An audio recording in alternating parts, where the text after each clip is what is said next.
Welcome, Bentlee Sanders. How we doing today, brother? How you doing, guys? Hey, we're chilling, man. So, look, before we really get into this has been something I've seen on Twitter a lot recently. So, I wanna talk about it. TBYFL versus Pop Warner football. What are your thoughts? Let's hear it. There's no competition, as you can see. Most of the TYFL players I play with, like Ray, Ventel, Travell, Malik, all in the league right now. And I never played Pop Warner, so I can't really compare. But just like what I've seen, I think TYFL has, and they just took TYFL out of the like. There is no more Yeah, TYFL. that's why it's been trending. Is because like they just took it out like I think this year, maybe the year before. I think it was And this. I think it was this Yeah, year. yeah, and dude, when that happened, my entire Twitter was just freaking old TBYFLers, old Pop Warner heads going at it, dude. Like going like they're listing all the guys, like listing like Pop Warner's like, oh, we're nationwide. And TBYFL is like, we don't even need that many people. Like it was a whole war, like a whole ordeal. But isn't what Pop was Warner the weight my bad? What'd you say? in Pop Warner? There's no weight limit, right? Like it doesn't matter Uh, how. I don't know. Don't fact check me on that. I have no idea. Yeah. What It caused the breakup? Yes, I mean, is Pop Warner still going on? Is it just Yeah, Pop TY? Warner's still going on. Yeah, Zach, you want to ask me?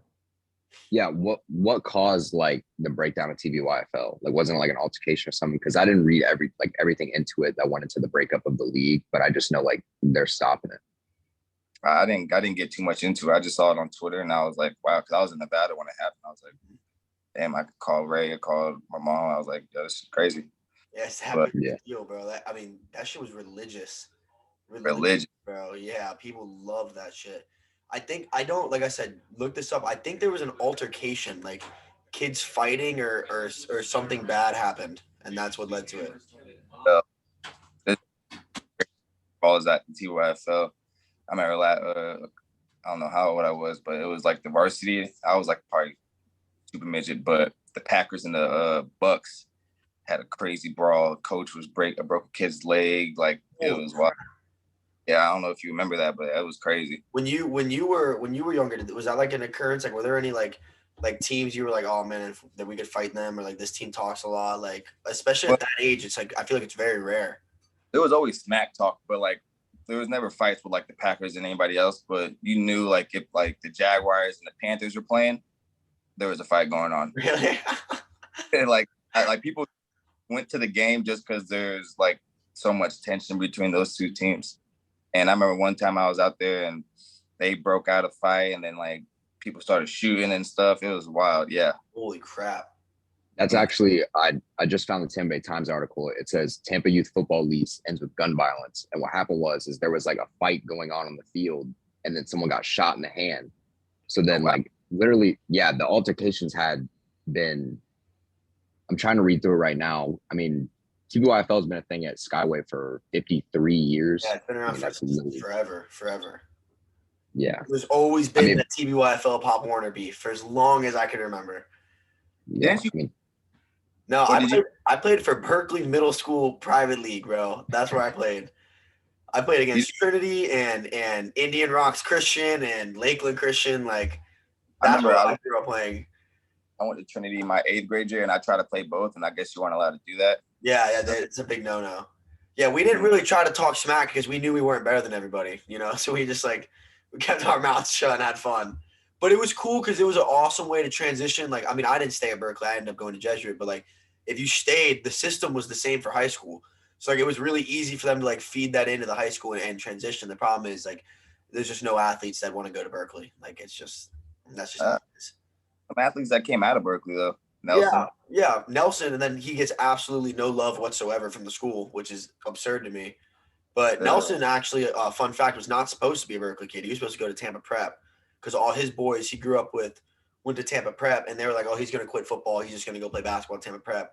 And then I think Sayo coming from Jesuit was like a really big deal for him. He was like, "All right, I want to play under Sayo." You know, and truthfully, like I almost stayed at Berkeley just to play for Sayo because like I respected him and loved him so much as a leader. Like he coached my dad, the Jesuit. Like what he does I was works, you know. for my freshman, and I was about to transfer to Berkeley. Mm. Just and like I knew like Gordy was over there too. Yeah. people over there, but it just didn't work out. I stayed at Tampa Catholic and made a little legacy over there, so it was nice. Let's talk about that a little, dude. How was playing? So 4-year varsity starter. You basically played every defensive back position that they wanted you to play. Unbelievable return, man. Did they have you playing offense at all? I can't recall. Only had me playing offense when I don't like to say, but like when they needed something, or like my defensive back coach really didn't like me playing offense because he don't like want to risk getting hurt or something bad to happen. So I was strictly more DB and returner. But like if they needed me at receiver or running back, they'll throw me in. Like in case Devin was tired or somebody, they'll throw me in there. But I loved offense. Like really, yeah, I loved offense. If I was to go back and like just play one position, and like I would probably be receiver. No way. As a DB, you're saying this? Yeah. I just like the ball in my hands. Like that's the thing. I just like to do something with the ball. Mm-hmm. Yeah. That's why I like returning so much, because that's the only time I really got the ball in my hands, and I did what. Well, it's like guaranteed in your hands too. You don't have to get a pick. Yeah. Yeah. With how special teams are, especially now in the NFL, like how has, I guess, kick returning or punt returning changed at all, like how recruitment wise in the past? Because I know before it was just like look for a guy with great speed, good enough hands to get some fair catches, but like what do they really look for? Special teams, everybody wants to play. You have to play special, especially when if you get drafted to the NFL, like they automatically put you on a special team. All the rookies special teams. Everything, all special teams. So when you go into college, you like say you're a freshman, you want to get on the field right away. Special teams, like they love people who are diehard special teams people who will just go out there and do what the coach says and go 110%. And that's every coach that I've been around says special teams is the key to get on the field. So what do you think about special teams? Because like when I was younger, it was always like, oh, I was like the kids that suck play special teams. Like it's whatever. Like those, like that's what it is. And then as you get older, like I had a coach, one of my first ever strength and conditioning coach, like my first ever trainer, Coach Jason Lane. He coached at Chamberlain for like 6 years. He was like, it's a third of the game. He's like, if we win special teams, we win every punt, we win every punt return, we win every kick, we win every kick return. He goes, and then we win one of the offense or defense, we win the game. He's like, if we win special teams and our offense sucks that day and our defense can hold, we're gonna win the game. And I was like, I never thought about it like that. And then kind of like what Zach said, now you got guys that go to the NFL strictly for special teams. Like you have guys that get drafted, like Devin Hester, like started that. Like it's crazy now. I think it's. What are your thoughts on special teams in the game of football? Just the battle of field position. Like if you can put your team in a good field position, if that's punt return, kickoff return, and you're excellent on all four phases of special teams, then it's just getting you closer to or easier to get that dub throughout the game. Like special teams, really important. Like if you can get a punter that can punt the ball inside the 10 time, or a kicker who can kick it off and through the end zone, so you don't got to risk returns. Or just special teams is important. Like if you go to any college coach, they'll tell you how important it is. Yeah, that's what I was about to ask. You think it gets more love and respect in college than it does in high school? More love. Oh yeah, for sure. Especially once you get to the NFL, that's where like you're playing special teams. Like it doesn't matter who you are, how good you are. You're starting off on special teams. Mm-hmm. So if anybody that's going to college or about to get drafted, just know special teams is where you're going to be at until you. That you're ready to get on the field. Would you rather have a pick six though, or a kick return for a touchdown? Good pick six. Pick six. Kick six. I mean, dude, that's a really good one though. That's a tough question, but probably pick six. I mean, it's a little more quarterback. You think there's more pick sixes that happen in a season, or returns touchdowns? I'll probably say. I kind of want to say pick six. I'll probably say pick six. Yeah, too, I kind of want to, like little screen dumps, or just in general. In general, like high school to NFL. I would say high school's returns for sure, right? Returns for sure. Yeah. I had a couple returns in high school. I had more returns than I had pick sixes in high school. Damn. Yeah. But probably pick six when I get to the NFL and kickoff returns. Like you have a good kickoff team. They're coming down, they're tackling you inside the 20, and then you go what you do. I feel like also too is high school kind of goes back to what I was saying earlier. Is out of those 11 kids, 7 of them are only playing. Like, that's the only reason they're on the field is because of special teams. Versus in college, you could have a starting running back on kickoff. Like, you That can have, like, they're going to put the best, fastest guy they can. They're going to put him there. Doesn't matter what position he is. right now, I said the best players are going to be on the field on special teams. Like, Yeah. that's a no-brainer right there. Yeah, for sure. Now, tiptoeing back a little, back to the high school, talk us a little bit about what it was like playing at Tampa Catholic. Like, what made you want to go there? Like, how you think it went versus how you wanted it to go. Like, just elaborate a little bit, because I mean, I would say from my memory that your 4 seasons there were probably the best 4-year run Tampa Catholic's had since I can recall. Yeah, my family, my mom and my uncle went to Tampa Catholic, so like it was destined for me to go to Tampa Catholic. But I was so close to going to Jesuit though. Like I was really about to get out in the Jesuit. It was gonna go, and I was like, I think you didn't do that, man. that would have been fun playing with Malik and Travell and all them. It would have been nice to play with them. But TC was fun. We had me, Devin, Nate came in towards the end of my 2 years. Carlson for a little bit. Carlson, yeah, honestly. But it was fun. TC was a great time, and I had a lot of memories out there. And but my sophomore year, I tore my PCL, so like that kind of put a damper on a lot of stuff because I was just now getting recruited, and then first game of the season of my sophomore year blew out my knee, and I was like, that whole season was just rough. I thought I was never gonna get right again. I thought it was over with. Went through a lot of trials and tribulations, but found my way back to it. Got a scholarship, and I'm here where I am right now. Is that your was that your only major injury that you've had thus far? In my life, no. I've broken my femur. Holy shit. Yeah. Elaborate on that, please. Yeah, how do you bounce back? Yeah, what? I was 10 years old when I broke my femur. I was it was for my birthday party. It was right after a TBYFL game. We go to, y'all remember GameWorks? Mm-hmm. Remember GameWorks? Yeah, an Ebor, right? Yeah, an Ebor. Yeah. About Game Time now? Yeah, it's not the same shit. Yeah, but we went there for my birthday, and we're chilling, probably like 10 minutes into the party. Me and my buddy get on this this girl's already on this like little simulated ride, like a big old bubble, like she's inside of it. And we decided just to hop the little gate fence and get on the back bench, start riding it. We're riding it. Next thing you know, it goes up and it comes down and just cracks my leg. Oh. First, I started laughing and I'm like, and I try to move it and I just feel the bone in my leg just start swinging. Next thing I know, I'm just screaming. Got rushed to the hospital. My gosh. It was gruesome. What was that recovery like? Oh, it was wild, bro. I was in a wheelchair for a little bit. You can't cast it, right? No, I was in a wheelchair. I was in the hospital for at least a couple months, like I think a month or so. And oh my gosh. Was the recovery time longer on the femur or the knee injury? Probably the knee injury. Like, because bones are really like I would rather break a bone than tear. Yeah, 100%. Yeah, than tear a muscle, 100%. Because you can almost guarantee the reconstruction of a bone. You can't 100% guarantee the reconstruction of a knee or something. It's easier to like tear it again after you tear once. And also, if I'm not mistaken, if you break a bone and replace it, it gets stronger. Yes. Yeah. Yeah, my left leg's stronger than my right one. That's the one you broke your femur? Uh-huh. That's awesome, dude. Yeah, so going to the injury, when you went through that and when you were older at TC, what was going through your head right there? Like, was that would you say one of the biggest adversities you had to overcome, like at least in football?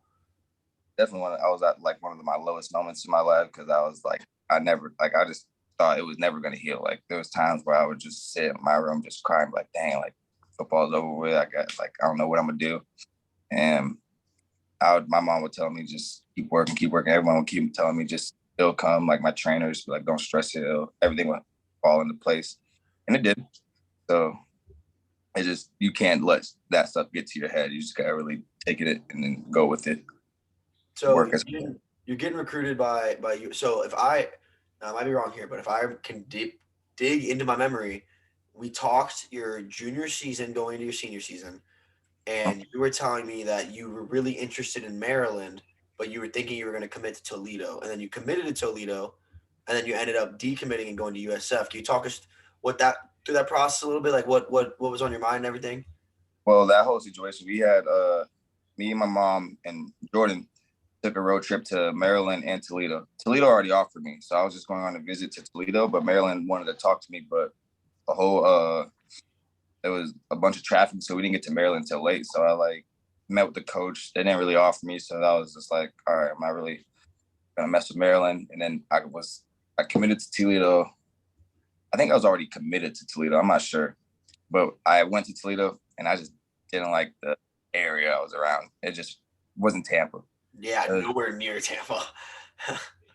It was always raining and just wasn't my vibe. I didn't think I was gonna have a lot of fun out there, and I wanted to be somewhere I'm comfortable with. And I think I can have somewhat fun, but you know what I mean? Yeah, for sure. After decommitting from Toledo, USF, or when I committed to Toledo, USF was still on me heavy. Like they were hitting me up every day.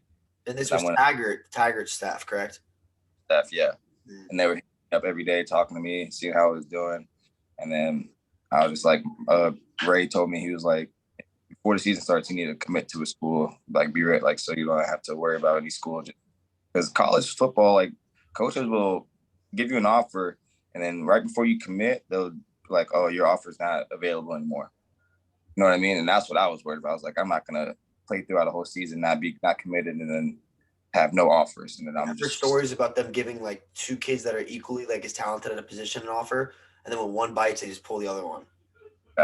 It's a messed up like business, but I committed to USF, and it wasn't a bad choice. I had a great time at USF. Now, can you talk us through a little bit what your recruiting process was like?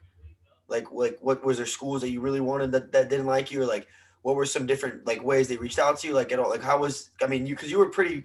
I'm in no disrespect. I wouldn't say you like a 5-star recruit, but you were getting recruited. Like there was schools looking at you and talking to you. Like what was that process like? It was fun, man. Like it's a fun process. Schools love, and like my favorite school growing up was Florida.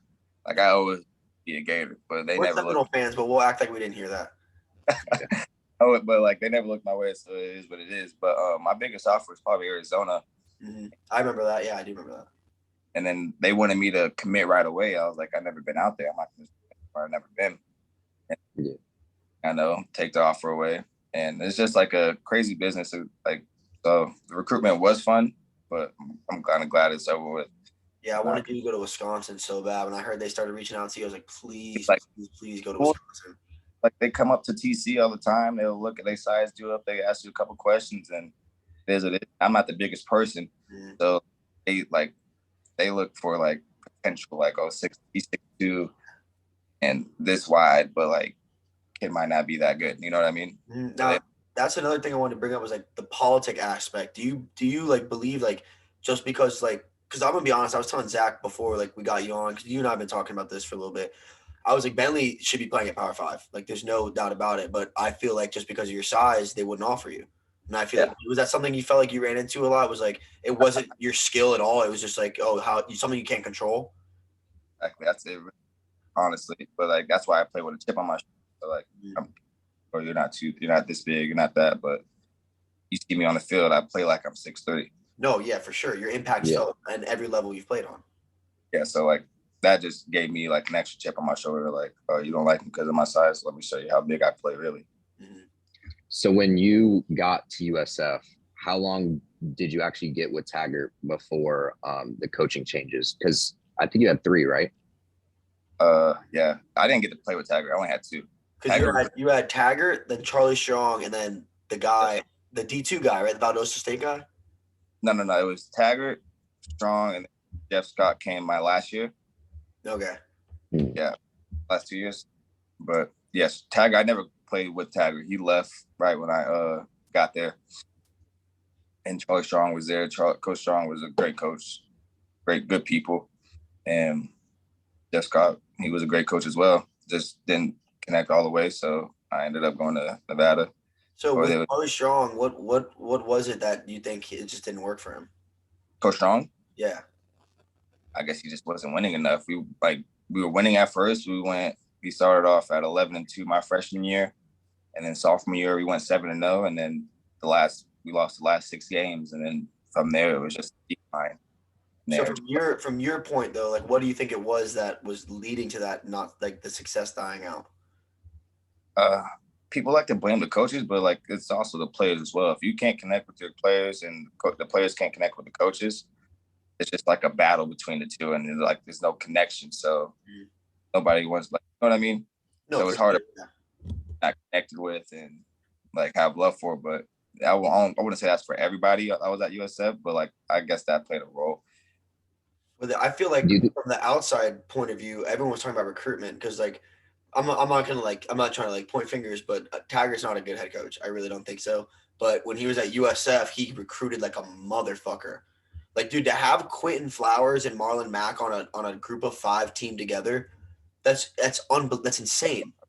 Peyton Flowers, Marlon Mack, Dearness Johnson, Dude, fuck. Valdez. Yeah. Valdez Scantling, yeah. Holy shit.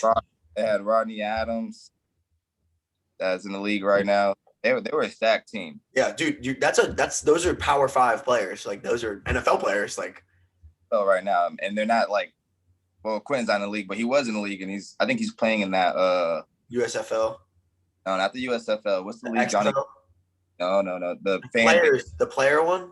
No, the fan base one. It's like The Documentary. fan control football. Yeah, Yeah. I don't know. I still don't know what that is to this day. Like, I'm so confused on it. it's football, and then the people that are there, they download an app, and like you get put on either team, and then there'd be like say you're on offense, right? The 3 plays will pop up like Madden. You click what play you want, whichever the most people clicked, that team runs that play. Oh, wow. Okay. Cool though. And they like a touchdown, like for extra points, they do 1-on-1. Yeah, they do 1-on-1s, which is awesome, by the way. Super cool. I kind of like that idea. So back to the USF. You were there. You had a very good season. Then you decided, what was it? Was there anything in particular that made you want to leave? Was it the not winning? Like, what was it that you were like, I need to transition. I need to grow, develop somewhere else? It was just a rebuild. I didn't want to be part of a rebuild stage. Mm-hmm. So I was just like, the best fit for me was to just get out of there. I wasn't seeing eye to eye with a couple of people. So like, it wasn't like any hatred towards anyone. It was just putting myself in a better position to get where I want to get to. And transferring was the best bet. And living in Tampa my whole life, high school, college, middle school, all that, I was like, if I transfer, I want to be in the West Coast somewhere. Don't care that. That's where I want to go. So, but you enjoyed your time at USF while you were there? Like, you're glad you chose that decision? I don't regret it at one bit. I had a great time. What's Go on. What were you saying, Bentlee? I was gonna say, like, I don't regret going to USF, but like living in Tampa and like playing in Tampa, there's a lot of like distractions. Oh, I can only imagine, bro. I could only imagine. Yeah. Not like I like got my family, got my friends, but like there's just distractions. Like I would rather be somewhere where I'm like locked up in like a little bubble, focused on football and school. And USF with Tampa. I mean, we live in Tampa. You know how it is. If anyone understands, it's us. There's a lot of responsibility. So with that move to Nevada, what was like the biggest cultural changes for you? Because I know like living in Tampa your whole life, like you kind of grow up around here, like you become accustomed to things. You know what it's like. What was like the biggest changes for you over there? Weather. The weather. Cold as hell. I mean, my coach tells me, he's like, it gets cold over there? Bro, it snows. No way. My coach tells me, when I asked him, like, coach, is it like snow out there? He goes, not really. Like, it doesn't get that bad. I fly out to Nevada when I'm going there. Went from Tampa heat to just straight blizzard. It was already, it was probably like I was having snowball fights, like my 3rd day out, snowboarding, the weather. So that was pretty much the like really change between Tampa and Nevada, and the people. I guess the people aren't as aggressive out there than they are out here. You think they're aggressive here in Florida? I think they're just a little arrogant, a little bit. Like they don't really. See, you know what's weird is I guess since we go to FAU, we have so many like Northeastern people. I feel like compared to like them, we're so much more relaxed. Like we're way more late. Yeah, bro. Like all my like, I don't know if Jersey it's like kids. Southern hospitality or it's just we're in better weather, so we're happier more. But like all my New Jersey, like New York, PA, Connecticut friends, like they're not assholes, but they have like a little on them. You know what I mean? right? Yeah, it's a little like, what's up? Like, I feel like that we don't have that here. I mean, we have a little like, yeah, you're gonna get arrogant kids everywhere, but like, I feel like it's a lot easier to make friends with someone you don't know in Florida than it is up there. Yeah, it's easier. I can see that. Yeah, And I was out here, and they're like, I don't really meet a lot of Florida natives or Tampa natives out here. in Nevada. No, in Tampa. Oh, really? I was talking to somebody, I don't know who it was, but they was like, yeah, I don't meet a lot of Tampa natives out here. Like, I really meet people like Northerners, like people from New York and Pennsylvania and all those stuff. I was like, I could see that because I meet a lot of people out there. Like, if you go out to like Soho or anything, you meet a lot of people from that area, like New York and all that, which Tampa's changing. As you can see, it's getting bigger. Yeah, I mean, I think my mom sent me an article the other day that was like, the rent is becoming one of the most expensive places to live in an apartment in the country. Like, it's Place now. I think we're already ahead of Cali. Do you think that, like, and I'm being dead serious right now, you think with the success of the Lightning and the Bucks and the Rays, that's a reason too? I blame Tom Brady. You blame Tom Brady. Hey, it comes with goods and bads. We win championships, but we become poor, okay? Yeah, and definitely the Lightning winning back to back. I think I go back to back this year, hopefully. And the Bucks winning, the Rays coming up. I mean, yeah, that's definitely playing like becoming like the city of champions, and a factor on why Tampa's becoming a real tour city. I think that had to do a big part with it, and I think with the whole COVID shit did a big part too. You know, because you come to Florida, you're like, all right, I don't want to live in Orlando because it's too busy. I don't want to move to South Florida because I have a family and like that's just too crazy. Tampa's like a good middle. It's a good, you can tourist there, but you can also like focus up and like do your shit. Like you go 4 hours to Miami, 2 hours to Florida, an hour from Orlando. Like you can, and then you go right back to Tampa and just you go meeting between everything. Well, I always tell my friends that aren't from Tampa, I'm like, you could break Tampa up into 4 cities. Like North Tampa is like, it could be like it's Redneckville. South Tampa is the rich, West Tampa is the Hispanics, and East Tampa is like town and country. Like exactly. You can literally break it into 4 different cities. I didn't even think about it like that, but yeah, you can. It's huge, bro. Tampa's massive. Tampa is massive. The city, man. One of the things I wanted to ask you about was in Florida, we have this kind of like humid heat, but in Arizona, is it more like a dry heat? And like, what's the difference between that I can't tell you. Out there, I love the weather out there, like because you can like breathe. I come back down and I'm like, dang, I can't. Like my nose is all stuffy, like the humidity is all like you go outside and you're sweating first 5 minutes. But now in Nevada, like you go out there and have a nice little day, walk around and not be sweating the whole time and worrying about humid and all that stuff. So the weather out there when it's like nice weather, definitely better than here. I've been to Vegas twice. I just went and I worked with Booger at the draft. I would say the biggest, like the way I would describe it is when you're in Florida and it's hot and you go under an umbrella, it's still hot as balls. When you go to Nevada or you're in the West Coast and it's hot and you're under an umbrella, you don't feel the heat at all because it's hot humidity. You only get the heat from the direct sun. But when it's scorching hot in Nevada, it's like your skin's burning. Like because it's so dry, right? Yeah, it's so dry. Damn. Yeah, I would die. I think I would literally die. Yeah, no, Zach is a pale ass motherfucker, bro. He would burn so bad. Game over. Absolutely no shot. You get all 4 seasons in Nevada, which is cool. You get the snow, you get the fall, you get the heat. It's nice. It's a nice weather out there. So, are there a lot of Florida kids on your team? No, I'm the only Florida kid. No, what on the whole roster?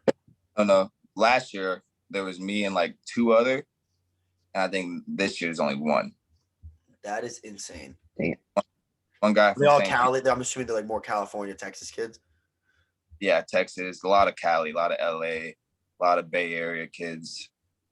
So, but Florida, we were out in Florida. When you went to Nevada, so one thing we really wanted to talk to you about was like the transfer portal process. Like you hear about all the time, but no, I don't really know like the in-depth of it, like how it really works. Like, can you talk us through that a little bit? Like when you decided to leave USF and you announced it, like was Nevada already on your mind, or did you have to reach out to coaches? Did coaches reach out to you? Like how did all that work?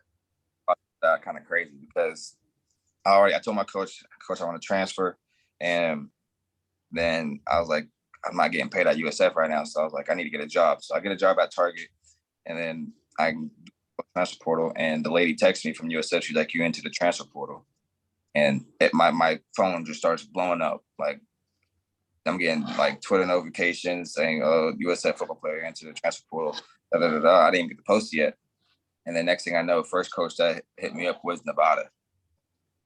And so that whole like the coaches just start hitting you up from there. I thought going into the transfer portal, like, oh, it's gonna be hard. There's like thousands of kids in the transfer portal. So like you really got to be like that guy to like just get looked at, because you don't like this. That thing is deep, the whole transfer portal. Oh yeah, it's complex too.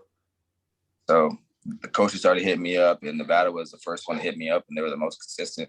So I was just like, I want to commit to Nevada. And then right before I committed to Nevada, TCU hit me up. Damn. Yeah, they hit me up. Like, would you like to, we might have a spot opening up on like next Thursday or something. So would you want to hold off on your commitment to Nevada and see what we would do? I tell my mom, and she was like, pray on it. Like, pray on it. Put your phone down, pray on it, and we'll make a decision in the morning. Because I wanted to go to a school in the spring. I didn't want to wait a whole semester and then go in the summer and be behind, because you go to school in the spring, you're ahead of the game. You get to learn the defense, you get to meet the players, coaches, and you create a bond. So I was like, yeah, I'm not gonna work at Target for a whole semester and then go somewhere. So I go home, or I'm at the crib, I go pray. Right after I'm done praying, Nevada calls me. They're like, what's up? I'm like, just talking. I was like, hold on, let me talk to my mom, coach. I'm like, Mom, I just prayed and Nevada just called me. If that's not a sign, then I don't know what is. Yeah. So I ended up committing to Nevada. Never visited though. I never got to visit Nevada. Like they would like film me like a little virtual tour, and the place looked beautiful. And I was like, yeah, I'm going to Nevada. That's a really dope story, actually. Great choice. So when you, great, yeah, coach, great. So I don't regret making that decision to go to Nevada. yeah, when you got your virtual tour, what was like some things you thought about the school before going to it, and then like what like changed for you once you got there? Like what did you become more accustomed to? What do you mean? So like when you got your virtual tour, like obviously you have like presumptions about the school. Like you have like this idea of what the school is going to be like, but then like what was it actually like for you? Like what was different? I would just say the kids, like you're going from hanging out with straight Florida people to straight Cali people, and like the difference between Florida and Cali is just night and day, honestly. Oh, insane, yeah. Like Cali kids were laid back, chill, like go with the flow, but like they're still fun. But like then you go Florida, we're just like hyped, like kind of crazy. Yeah, it's just like It's like there was really I wasn't really expecting much going to Nevada, but I definitely grew in like going there and just being around like this a different culture is definitely like it's just fun. I just wanted to get out of Tampa and try something new. And I've been ever since I've been at Nevada, I've been traveling like the world technically. I've been to Alaska, I've been to San Diego for a little bit. Did you say you went to Alaska? Yeah. How did that correlate? My roommate, my boy Tom, we became like really good friends. That's like my brother right now. And he's from Alaska. And his family flew us out to Alaska, and then we were going on this creek cabin, lake cabin, having a good old time, like Alaska. And then we went during the summer, and like during the summer, Alaska doesn't get dark. Like it'll be, night? bro, like the darkest it gets is like sundown. Like just a little bit, like it'll be like 12 o'clock and it'll look like it's 4 o'clock in the afternoon. Jesus. So you're just partying? It's not really a part. Like I was doing a whole bunch of country stuff. Like Yeah. I was country living, party living. It was fun though. Like we went fly fishing. We were like my boy flies planes, so like we would fly to his creek cabin and go to his lake cabin, go jet ski. Yeah, it was a beautiful place, man. Alaska's nice. Now, since you're playing, all right, you're from Florida, okay? You played at USF, which was a lot of Florida southeastern kids. Now you're playing with primarily Texas and California kids. You still think Florida runs high school football? Easily. And I'm always arguing with my boys in Cali about Yeah. I want to hear this. Period. Like they just like, but Cali players are good though. Like everyone's good, but it's just the difference. I would say the difference between Cali and Florida is like the shit talking. The physicality, would you say, right? Yeah, but I think we're a little more aggressive. Yeah. But they're just as good though. Like, I mean, I know a couple boys from Cali, or my whole team right now, mostly from Cali, but they're all some dogs too, though. Well, dude, I mean, it's without like, and I'm not even trying to be biased, but it's without a doubt, Cali, Texas, and Florida are the top three. I don't want to hear shit about Georgia. I don't want to hear shit about New Jersey. If you made a superstar team with the best kids from the state, those are the best three teams, and they're gonna dog everybody else. I'm sorry, they are. But I feel like, and this is coming from my perspective. My highest quality of football is being a varsity football player, you know. But I would say with Texas, they're the most funded. So they get a lot of love and a lot of attention. They're getting ESPN following for high school. Damn near like a mini college. Exactly. Like, yeah, it's like a JUCO level college, honestly. And then for California, you get like all like the pretty boys, like the really good quarterbacks, like all that stuff. But I'm telling you, there's something in the water in Florida, bro. There are some dogs. I just don't see that. I feel like we play so much more physical. Like it's more like a fight.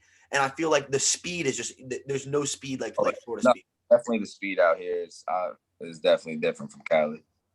Yeah, I'm probably it's just second, third fastest on the team, and the only one that's probably faster than me is a dude from like Texas. Yeah. So like I think the south and the west is just different. I think the speed out here is definitely a lot faster. Bro, but if you watch like my biggest example, Quinn Ewers, whatever his name is, the quarterback at Texas. I think he's overrated out the ass. I think he's so overhyped. He went to Ohio State. First of all, fuck this kid. First and foremost, okay, fuck this kid. He just skipped his senior year of high school. You don't do that, bro. You don't do that. You don't just skip senior year. You go and you enjoy your senior year of high school. Like, be a normal fucking person. I don't respect it. You want to live that senior year of high school. Like, yeah, it's huge. Fuck football, dude. That's like your last year of being a kid. Like, that's like huge for development. Then you go to Ohio State, you don't win the job. No shit, you're 17 years old. And then instead of trying to earn your stripes, you just transfer to where you can play. Okay, so first of all, fuck that kid. If he was here, I'd say it to his face. Fuck that kid. Second of all, this is my example on him. The football he plays in Texas, he played, and in no way am I trying to be like derogatory, but he played in a all-white private school league, okay, with little kids. And yeah, no shit, you're gonna throw 600 yards and 6 touchdowns. Your team's just better than everybody else. If you put him in a Hillsborough County conference, or you put him in a freaking Dade County or Fort Lauderdale, he's getting mocked. He's getting destroyed. He's getting killed. Those corners are going to pick every fucking air ball he throws, and he's going to get hit one time by a real defender, and he's going to be like, fuck this, I'm done. I just don't, and I don't think he's ever going to translate to college. I just don't. We'll see, man. The college will definitely change a person. I've seen college break or make a person. So, yeah, bro. I mean, I just saw a video the other day that was like, it listed off all the number one recruits of every recruiting class the last like 10 years. Only like 2 of them in the NFL. Wow. Yeah, or like only 2 of them play. Like it's insane. It's crazy. And that's why I say stars don't matter. That's for any kid. Yeah. Stars don't matter. You could be 0-star and walk on, and you're on an NFL team. I think Hunter Renfrow. That's a great example. Baker Mayfield. Exactly. So it's just the drive you have and the dedication you have to the game to get to where you want to, and the work you put in. So, but that's the one thing I don't like. I think you really brought it up, the transfer portal. I'm not a big fan of it because I'm glad I didn't have that in high school, but it dampers high school players on getting a spot on a college team because coaches mostly like their first recruitment is kids in the transfer portal because they want guys with experience. They want guys that played in college. They want bigger guys and kids in high school. Like you got your like freaks of nature in high school that obviously get recruited, but like the guys that are like 2 stars, 3 stars, no stars, like it's hard for them to get offers. So yeah, that was another thing I wanted to bring up to you is like how different is the transfer portal now versus when you were in it? Now, I don't think anything's changed. Honestly, it's virtually free agency now. Yeah, that's exactly what it is. It's a college free agency. Yeah. So what do you think? Are you a fan of that, or like what are your thoughts on it? I'm not a fan of a transfer portal. Like I went to it, like I use it to my advantage, but like if you're gonna be at a school, like I don't know, man. It's just coaches will go like kids in high school. It's just like for the kids in high school. Like they're not really getting looked at first. They're kids in the transfer portal getting looked at, and some of the kids in the transfer portal are just leaving because they just don't want to be at the school anymore, and they just want to try something new. Like my situation back at Nevada, literally like our coaching staff leaves, right? The whole coaching staff leaves, and then this is with like it's like tampering kind of. The coaching staff that left, they went to Colorado State, and they took 15 kids. Had the whole roster, yeah.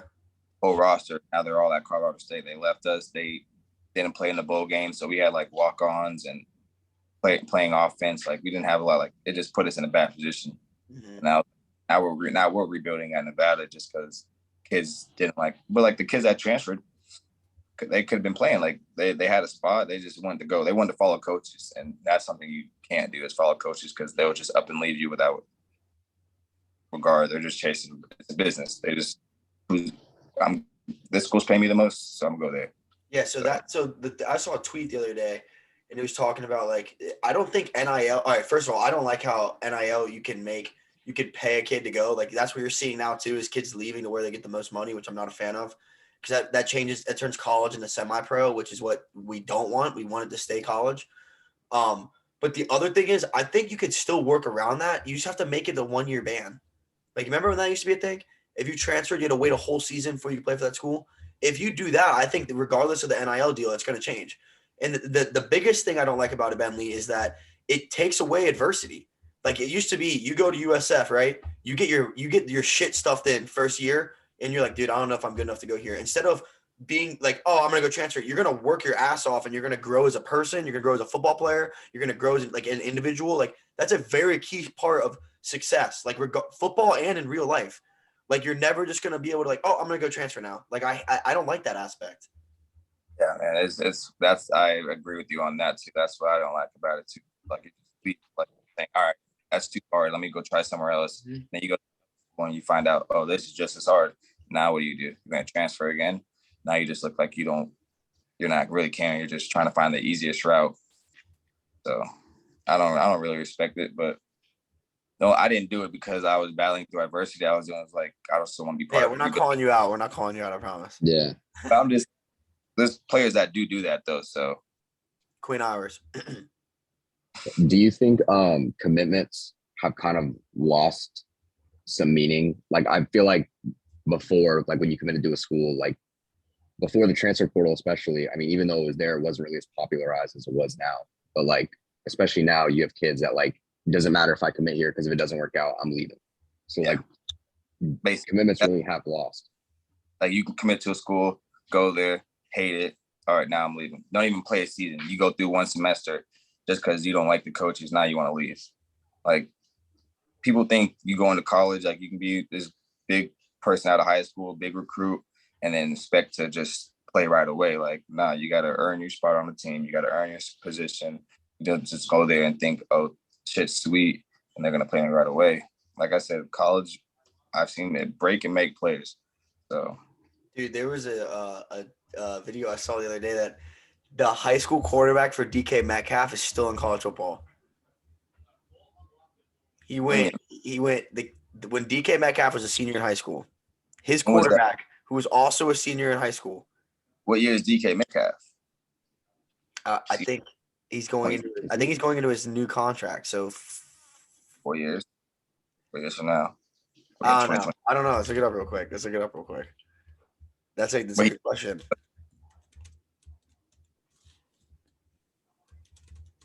All right, DK Metcalf graduated. And whoops.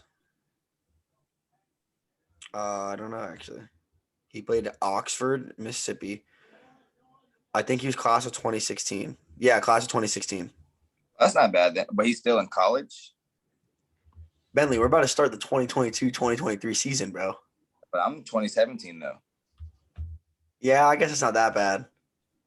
But but if he's in college this year, I think last year would probably wouldn't have been his last year. Unless he no, so this is this is what I was gonna say. So he went D1 to I think SMU. I want to say SMU. Mm-hmm. He went D1, redshirted, didn't play. Went JUCO, went D1, COVID year, injury, redshirt, and then he got a season. I think he's at Mississippi State now, his final year. That COVID year is blessing a lot of people, man. Yeah, bro. Can you talk us through that a little bit? Like, what was that like playing in the COVID year? Just the no fans was the only think different between it. Like I like to play in front of a fan base, like that kind of everyone's just out there cheering for you, and like there's so much intensity on that field. And when there was no fans, it was just kind of weird. It was just quiet. So like, but there was nothing really different about it. It was still football. Football is football. You go out there, you perform, do the best you can. You don't think it made the game different at all? Nah, It changed the way you had to play? nah, not really. Just the only thing annoying about it was the COVID testing every week, taking that swab up your nose and all that. That was the only annoying thing about it. And like not being able to, like, there was a whole bunch of like, only like the game itself, like on the field, nothing changed about that. It was like the things out of it, like the meetings and like the stuff you could do with the players and coaches. Like you just couldn't be around anybody that 6 feet apart, obviously, and then like the mask wearing. It was a little bit annoying, but we got through it. COVID over with. Yeah. So you talked about like the fans firing you up when you had the COVID season. Like, how were you able to like get yourself fired up for games? Like, did it even feel like still the same game you were playing with or without the fans? It's just you got to find a way to just not really not really rely on the fans to motivate you. You got to find other ways. So like that's just going out there and just doing what you do and listening to music before the game. Like obviously I still do that, but it was tough. I mean, it kind of felt like you were practicing a little bit. Felt like a big practice between the two different teams, but there was really no change in the game because we were still playing for something. Right. Now, did they playoffs during the COVID year or no? Yeah, they had playoffs. Yeah, so you were still fighting for something. We talked to Elijah Higgins, who's a starting wide receiver at Stanford. He was a first team All Pac-12. He was saying that it was different for them because like cadences are different, and like you're getting teams that used to build off like the hype, like they're not having that anymore. And he's like, it's really hard to get momentum in the game too. And he said like it kind of changed the game a little bit. Like he's like when there's a lot of crowd, you have to do like motions and stuff because you can't hear. He's like, but versus in this, you could just say what you wanted to say. But it also meant the defense was going to hear what you were going to say. And he was like, it kind of like strategically changed it up a little bit. Yeah, I just go out there and play ball, honestly. I just go out there and play. Like, they tell me I go out there and so like nothing changed it for me. I mean, I don't know about offense. They probably did have to do a little stuff. Because, yeah, I can see that because defense can't hear everything. It's quiet. No one's yelling at you. So I can see where he's coming from. But me personally, I just go out there and play ball, man.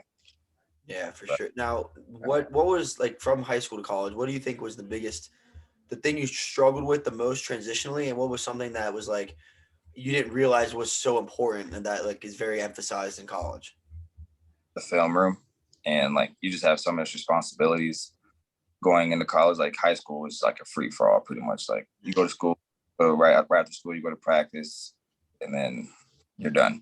College is wake up at 5 a.m. And if you're late, you got some consequences. You're either running or every time you're late, if it's a repetition, you just pick up the team and it's like, now what do I do? But high school to college was a little the speed on the field, like between play, because like you go to high school, you're the best player on the team. And you go to college and then you got everybody that was the best player on the team on one team. Yeah. So it's like you're always competition, like make everything a competition. Like you want to beat the next man in front of you. And go back to what I said, the film room is probably like my toughest thing to do. Like I'm not good at watching film. So that's what I'm trying to learn. And that's like, I think that's the most important thing. If you can break down film and know what offense are doing, like tendencies and stuff, it just makes the game a lot slower. Mm-hmm. Out there just playing free for all and just worrying about what's going to happen. Like you see certain routes, you see certain formations, you're like, oh, this route's coming. You can play that and it just puts you in a better position. That's one thing I'd change because in high school I never really watched film. You're just out there. It's like you see Luke Kuechly like calling out the plays the offense is running before they run it. Like if you know what's gonna happen, you know where you got to be. You're gonna be there. But it's hard, dude. It's so hard to learn. That and I'm just calling out plays and routes. It's bad for offenses. Like I'm gonna be at the ball. I'm already around the ball a lot, but if I can see it and like see it before it happens, puts me in a better position to make plays. So Yeah, I mean, film, you start doing like film study for fighting, and it's like trying to find tendencies, and then like when it happens, like you sometimes don't pick up on it. Like some of on those that, guys, it's crazy, bro. It's insane how they can like literally tell you what the guy's gonna do before you fight him. Like, how is that field of like UFC and MMA, all that stuff? in like How's what that? context? Huh? And like what context? What brought you to it? Like what So made you want? I started when I was 4 years old. I did my first jujitsu class because I had really bad ADHD and I had a really big mouth on me. Like I talked like a lot, and my parents, first of all, they're like, we can't put him in any sports because he gets bored. Like football was flag, it bored me. Like everything bored me, and there was no contact, and I wanted to just like roughhouse. And the other thing was my parents were scared once I started school, I was gonna get my ass beat because I had a big mouth. And they were like, well, this is a good way. And you need to remember when I started this, no one ever heard of it. MMA was 8 years old, 7 years old. Like started in 98. I was born 99. Like it was very, very, very new. So like no one ever heard of it. So my parents were like, yeah, we're gonna put him in this jujitsu class. And then I got hooked on it. Like hooked. Like it got my mouth shut. It taught me like discipline, hard work, all this stuff, and I was good. I was really You ever get hit with something and it was like, oh, like you ever get kicked in the head or something? Yeah, everything, bro. I've gotten it all. But when I got the problem was Bentley, since it was so new, when I got to like middle school and there was like sports for my school, I kind of started pulling out of it because nobody knew it. No one cared that I was winning a tournament. Nobody cared. Like everyone thought I was doing karate. Like no one knew it existed. No one knew it. There was no such thing as UFC fans. Like that shit didn't exist. It wasn't And as then- big as it is today. Yeah, so like it was I liked playing football and wrestling because I got love. It was appreciation for it. There was no Mhm. appreciation for me fighting. Now it's complete opposite. Everyone loves it, which is absolutely insane to me. I never thought there'd be MMA casual fans. I never thought ESPN buying the UFC is the not buying but like the partnership. That's the most insane thing in the world to me. Because I used to stay up with my dad on Wednesday nights and watch it on Spike TV at 11 p.m. Like that's how the MMA I grew up on, and now it's like mainstream. They have Reebok. It's like people know Conor McGregor is. No one even knew what MMA was when I was a kid, bro. And like it's a beauty. It's so awesome for the sport, and it's so awesome that it grew. And it's so much more like when you ask me what it's like, it's so much more than fighting.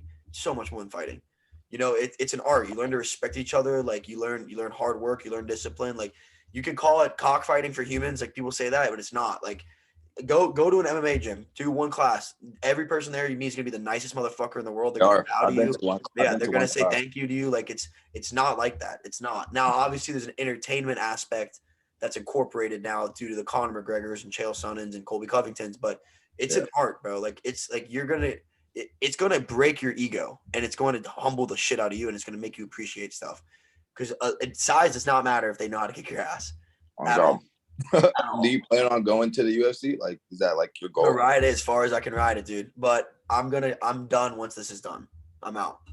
Like this is my everything, you know. But so far, I've had 2 fights. I haven't been hit, so I'm gonna just try to keep it healthy. I only spar once a week. I try not to spar too much, but you have to spar. You can't just not. Like you're not gonna get better if you don't spar. And I try to stay healthy. I do a lot of supplements. I recover my body as much as I strengthen it. You know, my trainer, Shane O'Connor at Sky Athletics in Tampa, Florida, he always preaches that recovery and taking care of your body is just as important as strengthening it. Yeah. So I'm big on that. I'm all about durability and longevity. So I'm doing what I love right now, and hopefully I can carry it with me as long as I can. You know. That's great, man. I love the UFC. Like, I tell myself, if I'm not playing football, like I might just take up on it. Like, I'll definitely train for it, but like, if I end up getting good at it, you never know. I might just mess around and catch a fight, bro. Who knows? I just don't think I just don't want to get kicked in the face. That's my. I say so. This is my perspective on it. When I'm like talking about it or like watching it, I'm like, ooh, and I'm like, dude, that looks so scary. But when I'm in the fire, like when I'm in there, that those thoughts aren't in my head at all. Like when I'm actually sparring somebody, not even that. I think it's the focus. Like if I'm actually at practice sparring somebody, I'll eat a kick, I'll eat a punch. Like that shit doesn't faze me. Like I'm in the pocket, like I'll get rocked, it's fine. But then when I'm watching it, it looks so much worse. It's like, oh man, that looks so bad. You know what I mean? Like it's weird to describe it. It's like the only way I can describe it is being in the fire. Like it's like I'm zoned in. I don't care about any of the other stuff. But I'm Excuse me. definitely trying to do it the safest way. I don't want to I don't want to end up like Muhammad Ali and have Parkinson's in my 40s. Like I don't want to do that. Oh God, that's what it is. Football too, like that CTE stuff. It's once it's gone, it's just It's over. now what? Dude, What the do you thing get? is too is like I was never scared of contact in football my entire life. I'd hit bigger dudes, like none of that Mhm. bothered me. When I left football and I started watching football again, I was like, dude, this is the most unsafe sport in the world. It's so like you could be 300 pounds smaller than a dude and just run full 50 yards at each other head to head and just like it's Oh, yeah. so I bad. tried to go head up with a lineman one time. Wasn't my best decision, but yeah, I did it. Gave me a little headache a little bit, but I was man of ginormous. You're going against big grown men, especially like high like bro. If you didn't know about college, like you can be 30 years old and still play college. BYU's whole roster is 30 years old. Exactly. So like think about like a kid fresh out of high school playing with 30-year-olds. It's wild. Yeah, so would you say that a senior to freshman in high school or senior to freshman in college is a bigger difference? Ooh. A senior and freshman in high school. Really? See, I think it's the other way around. Nah, because you gotta think about it. You're in high school, you're a senior, like you're about to be ready for college. Like, and if you're good enough, like you're like coaches, like you're prepared like for anything. Like you go to college as a freshman, you're playing against seniors, like you see freshmen now playing. So like I think a okay, you freshman, have your exceptions. You have the same thing in high school. You started as a freshman. that's true. But I just think it's like you're not mentally or physically built as a freshman in high school than you are as a senior or a freshman going into your freshman year of college. I feel like, does that make sense? You know what I mean? Yeah, Like no. I get say. I just feel like a senior in college is a grown ass man, and Yeah. you could still be like a 17-year-old boy coming to campus. Yeah, but like, yeah. It's that's a good question. I would still say freshman in high school to senior in high school. Yeah. I mean, I don't know. I don't You just- feel that much different. there's not a lot of like you don't see a lot of people as freshmen playing senior like on varsity in high school. Like that's not you usually go through JV and then you do that. But like you could be a freshman in college and be the best player on your team. Be the best player in the country, bro. Exactly. Exactly. So I think that's the biggest difference. I'll say high school for sure. Bentley, what do you think? How big of the skill gap do you think there is between high school and college football? Because I know we talked about that kid. He literally just skipped 1 year, and it was a senior year of high school, and he couldn't even compete with college kids. How big of a step up was that for you when you went from your senior year to your first like college like environment? I wouldn't say there's much of a change. I would just say the speed. Like you gotta get used to the speed. You get used to the speed, then everything just slows down for you. But talent-wise, if you're talented, man, you're talented. So there's not much difference going into it. So You don't Yeah. think the responsibility load is another thing that is a big factor difference? oh yeah, definitely responsibility. You got a whole bunch of responsibility going into college. Like I said, being up in the morning, if you're late, they kind of treat it like NFL. If you're late, well, NFL, if you're late or anything, they cut you right away. You're gone. And then There goes your job, Yeah, your profession. yeah, exactly. College, they gave you a couple chances, but like you don't want to, like you want to make a good first image when you go into college. Like you want a good first impression. I mean, so you just want to do everything right. You want to get your schoolwork done. You want to. That's another thing too. Like right now, I'm in grad school getting my master's, and I have to maintain a 3.0. If I don't maintain a 3.0, if I get 2.9, I can't play. No way. Yeah. And this past semester, I was literally at a 3.0. And so if I got any C, I would have to get an A just to Cancel out. cancel it out. So I ended up getting 2 A's and a B. So like it played out, but like that's just like if I don't get this, I can't play. And now what do? I come back home, I plan for the draft, and that's that. Yeah. So let's a little topic change real quick. So throughout your college career, a lot of weird variables have appeared. You know, we talked about COVID, talked about the new transfer portal. Let's talk about NIL deals a little bit. So before we go in a little bit on the NILs, I want to know if you had to pick a brand that you could have for your NIL, what would be your go-to number one? Like any brand. Anything like Any brand. Well, like that's realistic. That's Like realistic, Nike. of course. You'd go Not Nike. Bentley. Can you do Nike Huh? though? As if You your wouldn't school choose is in Oh, Bentley? Nike? that's a good one. Yeah, the Frozen. No. What happened here? We got a little Frozen goes. We froze. We good. I think We're still here though. where do we? NIL deals. If you had to pick your go-to, Yo, he kind of just. I said Nike, but Bentley. Yeah. yo, I'm the one That that would be- gave him that idea. By the way, I want my credit for that. That would definitely be one. Right. A Bentley sponsorship would be That would nuts. be so tough. That would be Yeah. so tough. But yeah, but like the thing is, I'm not like I don't dislike NIL deals, but like I just think it's hurting college football. Yes, that's why I wanted to go on with this. Yeah, give us your opinion. It just is kids are getting too bougie and like, oh, I think aren't like top recruits getting like millions of dollars almost. Millions, yeah, millions. Dude, Yeah. John Robinson just got a Lamborghini deal. Like, see, like that's what I'm saying. If I get a deal and like I'm getting paid millions, like you obviously get to the NFL, but like I already made like just as much money. I could probably make more, but like I can set my life up already. Like people, their lives are already set with just those $1 million sponsorships. So like, and like they get big headed. Like they're like, oh, like I don't need to do this. I got this sponsorship. I got this NIL deal. Like I'm too good for this and that. And I just think it's hurting college football as a whole. Like I'm Here's kind my of glad. opinion. Here's my opinion on it. I am all for players getting paid $1 million. Yeah, no, 100%. Players deserve it. I mean, I wrote a paper. I've said this in almost every podcast. I wrote a paper in high school on why players should get paid, talking about how the NCAA is the most corrupt business in the world. But there also needs to be an extent to where it stays college. And I think there's two ways. You do this. I think the first way you do it is you don't do NIL, you do stipends. So every single college athlete that's on scholarship in the entire country gets the same base pay. I don't know, however much it is, let's say $8,000 a month. Okay. They get that every single month, $5,000 a month, whatever. Everyone's getting the same. Or D1 might get more, D2, but like everyone's getting a stipend. Every player in that division. And then what that does is that it's able to pay their rent. That's able to get them food. They can take a girl on a date. They can get something nice they like. Like it's just a little bit, but it also keeps it in the college level to where like it's not a recruiting factor, as well as it's not like kids being able like making professional money. I think the other way you do it is you do the NIL with a cap.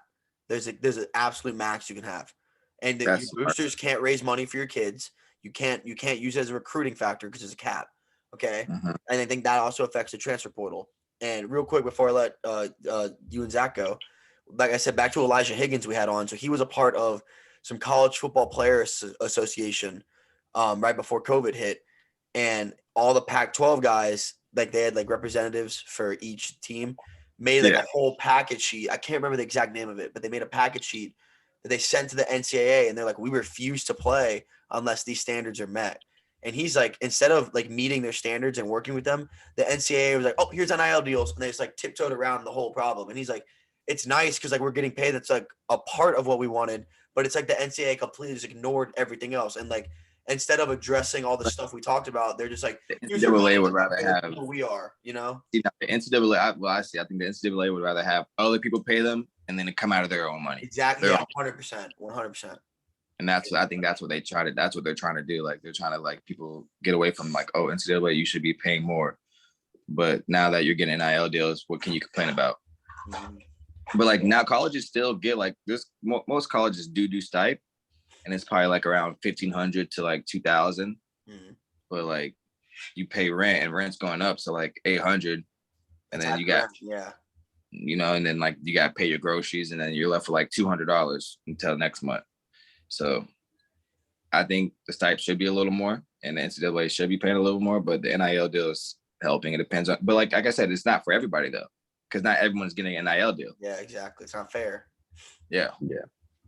I just feel like for the most part, it's dangerous because we don't know like NIL in its entirety. Like we talked about putting responsibility on college kids. Like you have a whole workload you're bringing in.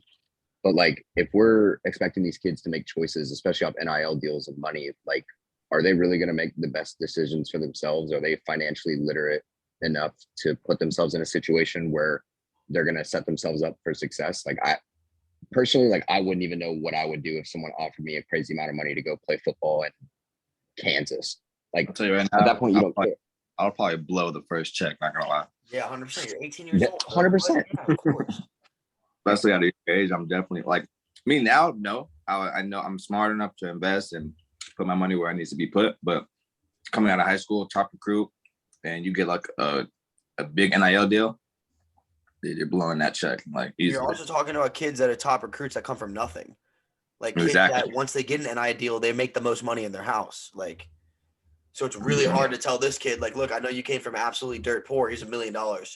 He doesn't have guidance to how to use that. There's no one teaching them the structure. Like there's years of maturity. Your sixth year of college. Yeah, you know what you're doing 6 years later, 5 years later, but you're 18 years old. You've never seen that much money. Dude, I think the most amount of money I've ever had in my bank account at one time in high school is maybe $400. Like, and if I had 500, I was balling that week, you know, like I couldn't even imagine it. I can't imagine $1 million now and I'm 22 years old. Let me tell you that right now, because I was like that whole game work situation. Yeah. I got money from them. So like when I was 18, I was getting $5,000 a year until I was 21. Fuck you, bro. Come on. Yeah, I know, right? I was getting $5,000 a year until I was 21. And that shit was getting just blown on everything. Like I was just spending it. Like, and you don't realize how easy it is to spend $5,000. Like that can be gone in 2 months, and that you're like, oh shit. So they don't know how to, like, once you're 18, you're getting all this, you don't know how to budget your money. So yeah, NIL deals, it's good. It's a good thing that the NCAA did, but it's definitely hurting a couple of kids, I feel like. Yeah, especially because we even talk about like your biggest risk once you go pro is like if you retire, like there's no guarantee all the money you make just because you made the league is going to last you. Like now you put college kids into consideration. The NCAA doesn't really, first, they don't really care that the kids are getting paid anymore because it's not coming out of their pockets. They're not going to be stressing because they don't have to pay. And secondly, they don't really care what you do with the money per se, because if you ruin your image or you do something that like ends up not letting you play football, like, hey, you played for however long you did, you gave us our revenue based off your play, we didn't pay you a dime, who cares? So like, I just think if you're gonna pay these kids, set them up for success with it. Don't just pay them and then expect them to make all the right decisions. You're just setting them up for failure. Well, and on top of that too, it's like what's it called? They don't care. Like, oh yeah, you were really good. You're not playing anymore. There's 7 other kids just as good as you that we can just start. We can build media around them now. You know, like that's the most corrupt part about it is like it's on to the next person. Yeah, they don't need anybody. The NCAA doesn't need you because even if you're a 5-star and you drop out, there's another kid like you in the next class, or there's a kid just like you in this class. Like they'll just change their focus. Exactly. It's a messed up business, bro. But it gets us to where we want to get to. So yeah, but I just hate.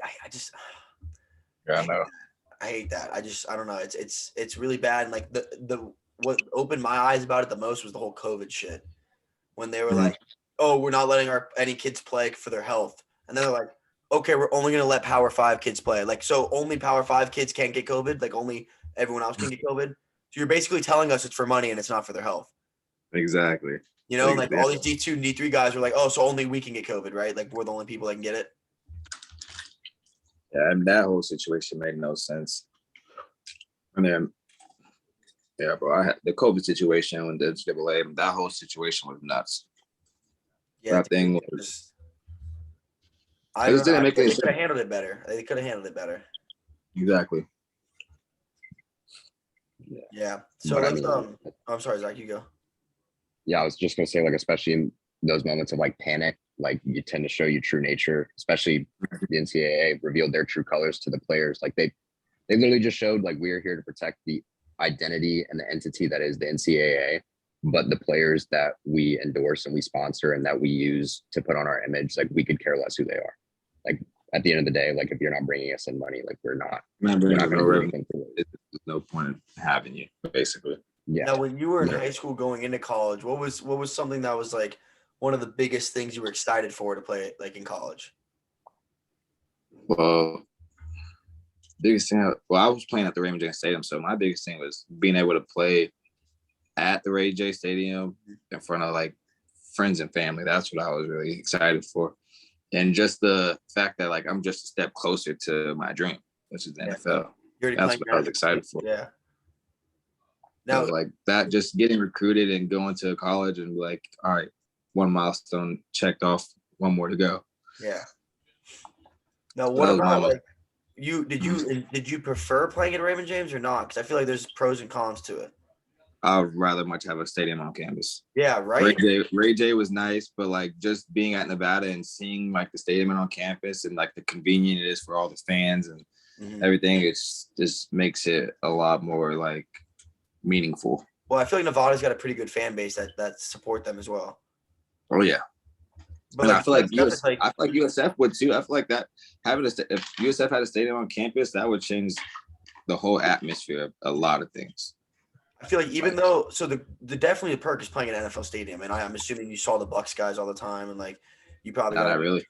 So there was no like association whatsoever with it. Nah, no way. Because we played on Saturday, they played on Sunday. Yeah, but I mean, like even like being there at all, there's no like you got no perks out of it. Nah, that's. I don't think we were in like the home locker room, like the actual locker room that the Bucks are in. I think they gave it to the visitor side. I think they were actually in the home one. Oh my gosh. Yeah, but there was no perks of like we didn't see any NFL players or coaches or anything. Maybe like coaches were there like low key, like NFL coaches scouting a little bit. But other than that, you don't really see anybody. And then like also at the college stadium, bro, it's like you can sit. I remember even like when USF was like good back in the day, like 2008 when they were number 2 in the country, they couldn't fill up a fourth of the stadium. It was too big. Like they just exactly. couldn't do it. And it's like it makes the game look so dead. Even when there's like senior night games, they're like free tickets. It's still not even halfway full. Like, yeah, that's what I'm saying. Like a stadium on campus it's nice. It's nice to have. It was just to see the difference, just going to Nevada and seeing like packed out stadiums and fans. Like it felt like high school. Like before the games, they would have like our locker room was right behind the stadium, and they would have, like families would have tailgates right in front of our locker room and stuff. And you can go out before the games. Like I could talk to my mom and all that stuff before the game and all that. It was nice to have. How would you compare Mountain West football versus AAC? Ooh, I mean, you got your AAC, you got your Cincinnati, you got your UCF, you got your Memphis, Houston. And then Houston. The AAC is pretty packed, but like Mountain West is more like you got the quarterbacks. I think, West Coast, you got more West Coast offenses. So you're going against like real deal QBs. And like you said, I got Carson Strong on my team, which was wow. Like that man's a beast. But you get to play against teams like Boise State. I got to play on their blue turf last year, which was nuts. That was a dream come true. I've always wanted to play on that field. I remember playing it on NCAA 14 all the time. Yeah. So that was a check mark right there. And then you got teams like San Diego State. Like you got a bunch of sleepers you don't like know about, but it's like it's not a big change. Like college football is college football. You're gonna have your good teams. You're gonna have your okay teams. So that's pretty much what about like fans though? Like stadiums, like going to games. Like I feel like that Mountain West is really good. Mountain West fans are a lot more crazier. Well, just the games than AAC. Yeah. You think the AAC teams were gonna dude? I feel like AAC is like almost a Power 5 conference sometimes. Yeah, it is. But like you say that, but like you go to Mountain West, it's like you got like I feel like there's more. You got Mountain Fresno, Boise State solid, Nevada solid. You got San Diego State solid. Yeah, and then everyone plays BYU, who's good too. We don't play BYU's not in the Mountain West. No, but they play everybody. Is what I'm saying. And they like Notre Dame. They kind of get wrapped by them a little. Yeah, no. State can be good sometimes. Yeah. The stadiums that we played in, like Fresno State Stadium, like their fan base was wild. Really? Yeah, it's the Valley, State. Right? It's the Valley. Boise's fan base was wild. San Diego State fan base just as crazy. Like every game, like there was no like just boring game. And this year I get to go to Hawaii. I'm going. Yeah, no, I can't wait to go to Hawaii. Where else would we go? Get to go play in that UNLV, the new UNLV stadium. Okay. So it's a lot. It's fun. I'm glad I went to Nevada. Just experienced a lot more. No more opportunities. Mhm. So you talked about a dream of yours was playing on Boise State's blue turf. What was your favorite college environment to play on, and what was like your least favorite to play on? Well, the craziest one I played on Soldier Field, the Bear Stadium. We played Georgia Tech at USF. Played at Was that in a bowl game Notre- or? No, it was just like we went out there and played Illinois, and then we were playing on Soldier Field. Played Notre Dame at their field. That was crazy. We got smacked, but it was still surreal. What was the other question you said? Just like your least favorite environment to play in. Like, what was something that you just dreaded either going to as a visitor or just a place that just wasn't fun to be in? Like, what was like your worst experience? Worst experience. I have bad experiences. There's some, I forgot what school it was. The locker room was just shit. Like, it just wasn't like, so everything was so small. You had no room to like get ready and stuff. That's what I don't like about some away teams. Like, the locker rooms just aren't, I think they do it on purpose, honestly. 100%. Yeah. What? Yeah. Yeah. Which I don't get. I mean, but yeah, they put you in an uncomfortable situation. But I didn't really have any bad experiences going to any school. Like, I kind of take it, I kind of use it as an advantage. Like, it's kind of fun. Like, you're traveling, you're going to different states, looking at new stadiums, seeing how, and like, I love, some people might hate it, but I love fans heckling. Like, that's something I strive for. I love when fans are in my ear talking to me because it just makes me play better. So I didn't really. How did you handle did you get more or less nerves playing in college than you did in high school? Probably a little more. Well, my freshman year, I'm more relaxed now. I don't really get it. I used to get butterflies in my stomach. Now I just go out there. I know what I need to do. I know what my responsibilities on the field. So like, probably high school, honestly. Like them TC Jesuit games, man. Yeah. Like that really got me ready for college. Like all those games, those rivalry games, like, because like basically like, every game you play in conference is a rivalry game. Yeah. Oh yeah. Pretty much. So, there was really no. You had a couple in high school. You guys was Berkeley was pretty solid too. Mm-hmm. Us in Berkeley. We had Jacksonville Trinity. That was like a college team in itself. They were. Yeah. Oh, gosh, so good. Mm-hmm. So good. Yeah, no, it's been fun, man. I feel like your high school clout's more on the line too, though. Like, you make a bad play in a high school game versus a rival, like, people are gonna shit on you for a while. Especially in the Jesuit TC game. Yeah, especially yeah. TC. I feel like you mess up there, like your reputation's in the dumps for a while, but like you mess up in college, like, yeah, you get toasted at film room, but no one's gonna like DM you and be like, oh yeah, that one play made in the third quarter. Like, I mean, it depends on what school you're at, though. Because I forgot what kicker was it that missed the field goal, lost in the game, and he was getting death threats. A lot of them. A lot of them, right? Yeah. So it depends on what McAfee was one of them when he was at West Virginia. Mm-hmm. So I feel like if you go to a big college that's like known for winning, and you do something that's just you lose in the game. Mm. Obviously, you don't lose in the game, but like that's what people think. Yeah, like yeah. you miss the field goal. Obviously, it's a whole team as a collective. It's just like a team of collective. Like they lost the game, but like fans don't look at it like that. Yeah. They look at one person, they see that one play that messed up, and they just shame you every time. Yeah, I'm a firm believer you can't lose any sport off of one thing. I really believe.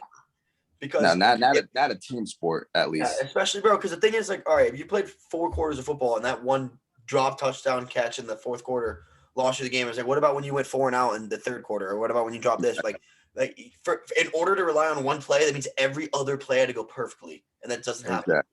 It doesn't happen. Like, yeah, that one play was real critical, but like, yeah, no, exactly. Yeah, there's times where it's like, all right, you should have fucking caught the ball, but you can't be like, that's why you lost, you know? Yeah. Yeah, no, I hate when people blame it like that, but that's fans. That's why they don't play the game; they just watch it. Yeah, that's why it's kind of awesome. At the same time, you kind of love that shit. Mm-hmm. Because it gets you riled up, gets you focused. What do you listen to? What do you listen to before a game? What music you listen to? Throw on some NBA YoungBoy, some Drake, some J. Cole. Like, I don't know, really, whatever song I put it on shuffle sometimes, whatever song I'm feeling, I'm just in the mode. Or they usually just put some well, it's kind of different now. Back at USF, we're listening to like Kodak and NBA Youngboy, I could only imagine all that stuff. I go to the West Coast, we're listening to Blue Bucks Clan and a whole bunch of West Coast music I've never heard of. Yeah, what? Yeah, exactly. Like, there's just a bunch of West Coast music that I'm starting to like now, but the music genres are definitely not the genre, but like artists are definitely changing. It's pretty funny though. I like to You listen. still like East Coast music better? Yeah. I like West Coast music, but the East Coast music is superior. Huh? I'm a big Meek Mill guy. I like Meek Mill a Meek lot. Mill? He gets me. So I feel like with football, you don't really get in that like fuck yeah, let's go murder someone mindset versus like That's what I'm saying. So what do you listen to when you're about to go fight? So I'm a big Meek Mill guy. I like Meek Mill a lot. I've been listening to Meek Mill since I was in middle school before wrestling matches. Yeah. So I like Meek Mill a lot. There's some Drake in there. I listen to a lot of hard rock too. Like a lot of like Shine Down, a lot of Rage Against the Machine. Metallic. Yeah, I'm not a big Metallica guy. Okay. Yeah, I got AC/DC in there. I got some Motley Crue, but like I have to listen to music that makes me want to like rip your head off. Versus like football, it was more like I would listen to like rap that was like fuck yeah, let's go do this. But like when I'm fighting, it's like I need music that like gets my heart like I'm ready to go out there and face my demons. You know, like it's completely different. I usually start out like very like when I'm driving to the arena, it's like reggae or like country, like very very laid back. Because I try to not think about the fight until I'm 10 fights up. That's how I look at it. That's how I am. Like, but right before, like more like the bus ride before the games, I'll throw in like nothing crazy, but like a smooth Drake song or J. Cole, just something to get my mind mentally prepared. And then once like before the game, I'm throwing something on to get me hyped and going on that field. I'm not a Will Smith fan, especially after what just happened recently, but I saw something he said that was like, why are you scared now when what you have to do isn't until tomorrow? And it's like, you shouldn't be scared. Like if you're going skydiving, you shouldn't be scared when you schedule the appointment because you're on the ground. Shouldn't be scared driving there because nothing's gonna happen. Shouldn't be scared getting in the plane. You should not be scared until the moment you jump out. So I was like, I had a big problem with that in high school. Like, and I talked about this with Elijah Higgins. I was like, my confidence, dude. Like I didn't realize how this is just as important as this. You know, like this is important as your physical. And I'd be thinking about matches before the season started, like matchups I knew I was going to have. Like, I shouldn't be doing that, bro. I should be worrying about getting better one day at a time. So, like, I try not to, like, the day before I weigh in, my mindset's like, I'm going to make this kid look into my fucking soul. And then after that, I try not to think about fighting. I try not to talk about fighting. I try not to think about fighting the whole day before. The day of, I try not to think about it. I try not to talk about it. I don't want to think about my fight until I'm 10 fights away. Then it's like, all right, let's focus. Because I don't want to overthink it. I don't want to do it. Like, the training's done. Like, there's nothing more I can do. I can think different, which is what I don't want to do. So I try not to think about it at all. So I try to, like, stay calm, stay cool. But then when it's time to, like, run into the fire, I gotta get ready for the fire. Yeah, that's a good way to think. That was a great way to put it like that. I like to tell myself, just be where your feet are at. Like, don't worry about nothing else. Like be in the moment. Be where your feet are at. Train as hard as you can. And once that time comes, like, preparation beats poor performance. Or no, I forgot what the saying was. Separation caused by preparation. That and good one. It was like, I think it's called the 5 Ps. It's like preparation beats. I can't think of it. It's a good saying. One of my coaches told me, and I kind of, if I can remember it throughout the podcast, I'll try to say it. But yeah, dude, you're preparing, and you put all your mental and physical health into your preparation. You shouldn't nothing to worry about once that time comes. Like you're about to go fight or a game about to happen because you're prepared. Like you know what's coming for you. Mm-hmm. That's the fun part. Like that's what my one coach now says. He's like, "Why are you nervous?" He's like, "This is literally why you do it." He's like, "The reason you do all this shitty practice during the preparation than like the actual fight." I don't know, dude. It's really fun. Or the actual I guess the fight is scary, but like if you're like say you don't prepare well, like or like right before you're about to go on to a fight, and like you just know you didn't prepare as good as you as well as you wanted to, then yeah, you're scared. But like if you know you prepared well and you did everything you had to do, and then it's fight day or game day, what is there to worry about? Okay, you have all this is where I'm gonna explain it to you from an individualistic aspect. When you go into a football game, okay, this is what makes fighting so much more scary than besides getting knocked out. Like obviously that's a given, but this is what makes it so much more scary. You go into a game day, right? You can have the shittiest play of your entire life on a play and then have the best game of your entire career. That game. You can do both. You can play Bentlee Sanders can have the worst game ever, like to the point where you think you should quit football, and Nevada can win by 70 points. You cannot do that in a fight.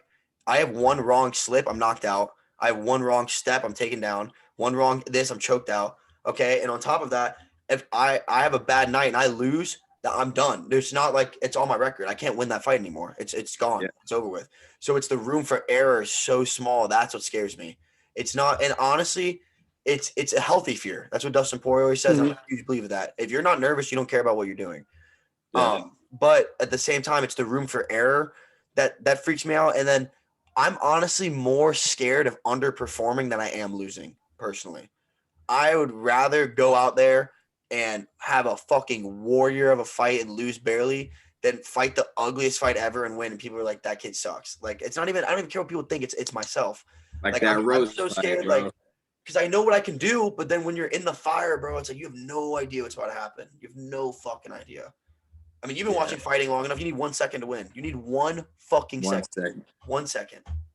Where you can have like a bullshit fight like that Rose fight, and then that type of performance you're talking about, like that's a shitty performance. Yeah, like even though Carlo won, no one cares. They're like, "Fuck you, that sucked." Like no one should have won. It was like exactly. Nobody won. The UFC lost because everyone hated it. The fans lost because they paid for it, and those girls lost because it fucking sucked. Yeah, thank you, Gaethje and Charles Oliveira for saving the night, though. Yes. What do you think about Oliveira?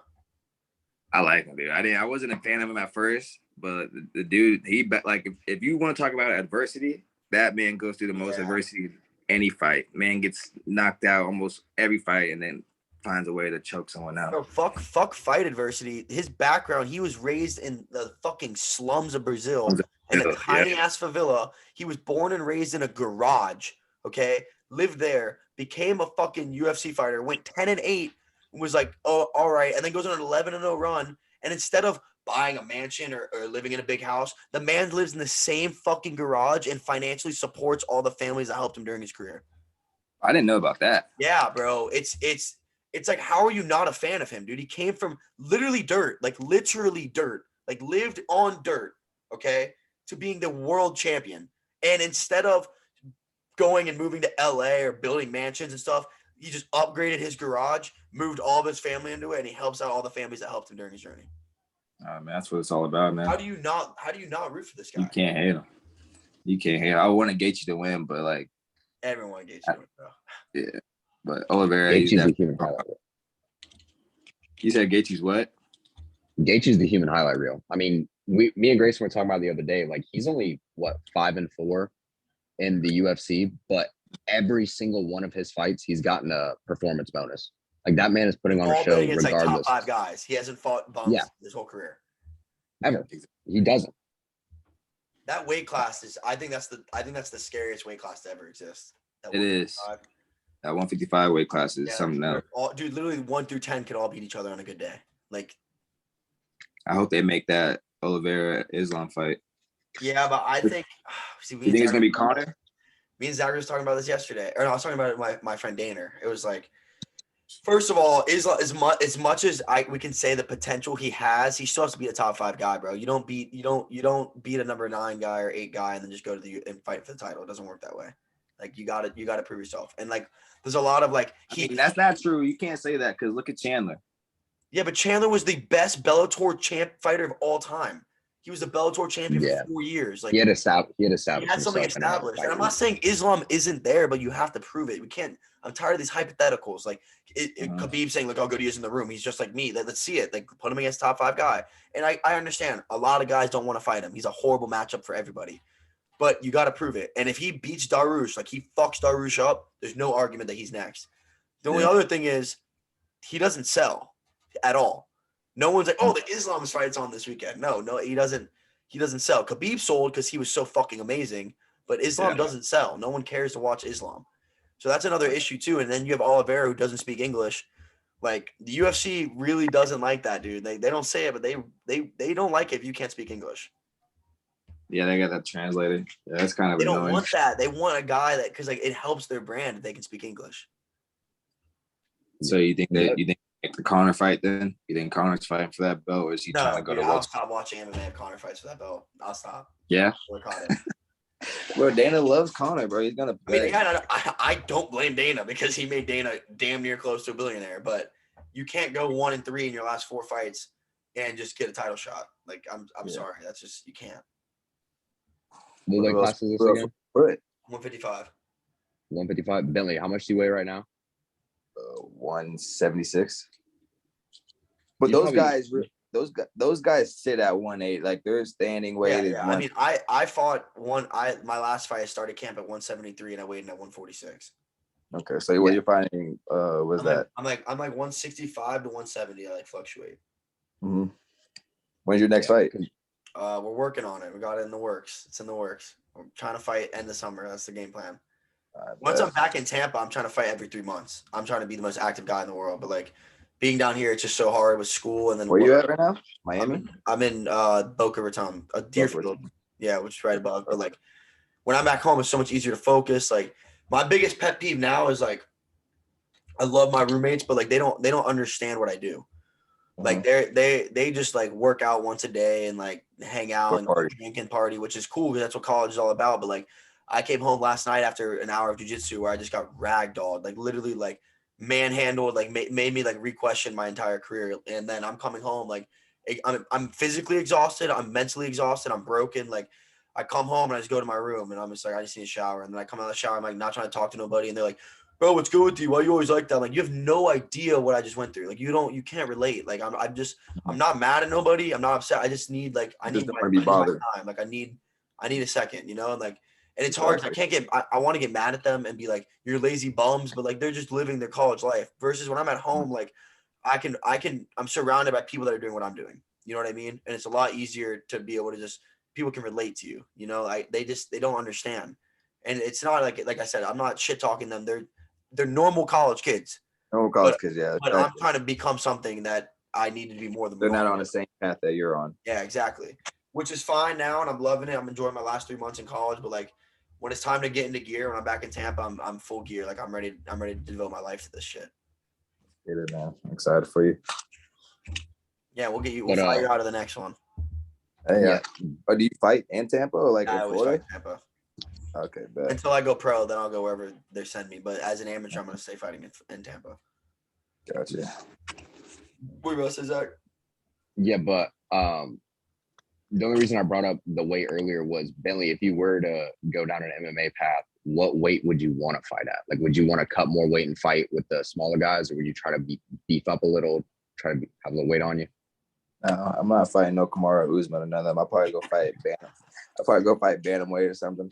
Well, the thing is, too, is like, I'm telling you right now, you start training regularly, your first 6 months, you're going to lose 10 pounds like that, like without even trying. You're just going to naturally lose it because your cardiovascular is going to increase so much. Yeah. Yeah, no, I don't think I would want to go fight welterweight. I would do lightweight, but that division is like full of, I would probably, because I feel like I'll be able to strike with a bunch of people, but when it comes to that ground game, that's where it gets scary. Strength is very scary, yeah. Yeah. That ground game is scary because you got the ground and pounds, and then you got people who will put you in a triangle or almost break your leg, and yeah. So, dude, my thing I feel like that was the biggest. Yeah. Huh? Yeah. The biggest for me was because like Bentley, what you said, like you feel more confident in your hands. Like when I started, because I did Taekwondo before I ever tried wrestling and jiu-jitsu, but I was always way more confident in my kicks and my punches. But once you like learn ground game for the first time, like once you like actually get into like doing jiu-jitsu and wrestling, like you literally manhandle people. Like if they don't know what they're doing, you can literally treat them like a child. So like I fell in love with it. Like I love it way more because like striking, it just take like a guy could be way worse than me. If he throws one good hook and it catches me perfectly, done. Don't matter if like, yeah. But if you get that guy to the ground, it's bad. And that's why I kind of wanted to take like a wrestling class or something, because I think it would help me in football, like tackling, like being able to know someone's body, like control someone's body. It'll just put me in a better position for tackling and all that stuff. So Look, like, I'm a big believer that all linemen should wrestle. All high school linemen, offensive, defensive line should wrestle. Because if you look at all the NFL guys, they're almost all state champ wrestlers in high school. Look at Tristan Wirfs, 2-time Iowa State champ. Tyler Lindenbaum, 2-time Iowa State champ. Yeah. Like, look at all these guys. Like, they're all wrestlers. And for a big guy that size to know how to use their feet and their hands, it's literally not fair. It's just absolutely not fair. I think all linemen should wrestle. Yeah, they're too lazy though. Yeah. Yeah, but if they're not, bro, there's some big motherfuckers that can move that are scary. Are scary, bro. Oh yeah, I know a couple of them. Man, when you get a mobile lineman, defense or offensive lineman, and they're running like 4.6, 4.7s. I mean, not 4.6, but like 4.8, 4.9, whatever. That's still fast as hell for a guy like 300. Faster than what I run now, probably. I mean, what did Jordan Davis just run in his combine? He had some ridiculous. Like, I think he ran a 4.73, but I'm gonna double check that. Yeah, and isn't he like 6'8", like 400? Like he ran a 4.78 at 341 pounds. Come on now, you're fucked. You're fucked. You're literally fucked. Oh my gosh, dude! That's an offensive lineman. That's a D tackle. A D tackle. Yeah. Imagine that guy coming out of quarterback full speed. Yeah, or imagine being a running back having to stand there and try to block him, and he's just fucking running at you. Yeah, it's bad. I like what the 49ers did this year with Trent Williams. I didn't see it a lot in the regular season, but they started lining him up at like, I don't know how they were able to do it, but they'd be able to send Trent Williams in motion on like run plays. They put him at like tight end fullback. Yeah, and they put him in motion like. What were you saying? I said they probably put him at tight end and motion him like a little slide motion and just follow behind him. Yeah, but like you already get a pulling guard and you take a man especially as big as Trent Williams, already put him in motion and he's running full speed at a D end or a linebacker off the edge. Like they're done. Like there's absolutely no way you're stopping him. Wait, I ain't gonna lie to you. I ain't. That's a business decision that people need to make right there. That's a do one of these and stay on the outside. Yeah, oh God. And I ran into some old linemen, but like if that guy's coming at me 6'7", 3 something, yeah, I'm gonna try to swipe him, get as far away as possible, and get underneath him. Yeah, bro, and that's like another thing too. Is like I can't understand how people play rugby. I just think it's the most insane sport in the world. And like at FAU, all the kids on the rugby team are like, "You're a fighter, dude. Come on." I was like, "I'll fight any one of you motherfuckers before I run at you on a rugby field. No shot am I running at you on a rugby field. Are you kidding me? That's so scary." Didn't a rugby player get drafted or picked up by a football team? Like the Eagles a couple years ago. That's what I'm saying. I remember watching that. The Patriots have also done. He was not a kid though. He was a fucking man. Okay, let's start off with that. He was massive. But that's what some kids don't get. They all want to go to these D1 big Power 5 schools, but like, bro, you can go to any school. They'll find you. Yeah, they're gonna find you. They'll find you. Yeah. Like, doesn't matter how big the school is. If you're good enough. There's the lacrosse kid that just got drafted this year. The lacrosse kid. Yeah, he was a I want to make sure I'm correct. He was a 4-time All-American lacrosse at some school that won nationals like every year. And then I know what you're talking about. I'm gonna fact check myself before I say anything stupid. Yeah. I mean, but we also had that lacrosse player, Chris Hogan, played on the Patriots. All right. Here it is. Of course, he went to the Patriots too. Okay. His name is Jared Bernhardt. Okay. He was. Let me try to make sure I'm correct. All right. He played. Am I tripping right now? Oh, he played at Maryland. Okay, he played at Maryland. He was the Tara Wharton winner, which is like the Heisman. He was 4-time All-American, and then due to a COVID year, he got one more year of eligibility. Transferred to Ferris State, which is a Division II football team. Started as their quarterback, and they won the national championship. And then Belichick picked him up as a free agent. Oh wow! And then there's Chris Hogan, right? He was a lacrosse kid too. Yeah, who's also on the Patriots. Another white lacrosse wide receiver on the Patriots. Belichick knows what he's doing. Yeah. I mean, Julian Edelman was a quarterback at Kent State before he got drafted to be a wide receiver. So, I mean, for some reason, Bill Belichick's like, give me the whitest looking the whitest average wide receiver, and I will make him amazing. Yeah. Look what he's doing. He does. You ever heard the story of Julian Edelman about what he had to do to prepare to transition to wide receiver? No. he told his dad. So he graduated. First of all, his career at Kent State was very good. He was not a bad quarterback at all. He was Oh very no, good. he was fire. Yeah, he was really good. But they knew he was too short and like it wasn't going to go that way. And they knew like you're gonna have to play an athletic position. He was like, I can relate most to wide receiver. So his dad, this is awesome story by the way. His dad was like, all right, you're gonna need to catch 10,000 passes before you go to the NFL draft. He's like, they did like the math and stuff, and they're like counting practices, high school and college. These kids they caught probably around 10,000 passes. Like you're gonna need to hit 10,000 passes. Okay. No. By the time the season ended, before the draft, he's like, you're gonna need to hit 10,000 passes. So him and his dad would go and his dad would throw him like 5,000 passes a day. They would go like at breakfast, they'd go at lunch, and they'd go dinner. And they didn't have a field, so they'd do it on the tennis court. And then they would start using like the poles on the tennis court as like moves and stuff. And he did that for the whole offseason to get ready and be prepared so he would have the same amount of catches as some of these guys. Oh wow. That's kind of fucking awesome, right? Yeah, man, that was hard work. It does a lot of things that people don't really see, man. Yeah, exactly. That's something that like no one gives a shit about. No one knows that you're doing, but like like that's one of those "what are you doing when no one's looking" kind of things that matter. That matters a lot. Exactly. A question about for combine specific. Do they have anything for like kick returners and punt returners at the combine, or do they just fit them in at other skill positions? They just fit them in. I mean, there's no really like tryouts for special teams. Right. Yeah. You can be a full-time special teams NFL player and make a good living. Exactly. That's a legitimate thing in today's football. And I'm all for it. Yeah. Less contact, more money. Yeah. I'm okay with that too. I'm all for it. I'm all here for it. You put me on a team and you got me strictly just running down there or returning kicks and I'm making meals. Can't hate life. Yeah. Dude, backup quarterback's the best position of all time. Ryan Fitzpatrick's life is fucking unbelievable. Unbelievable.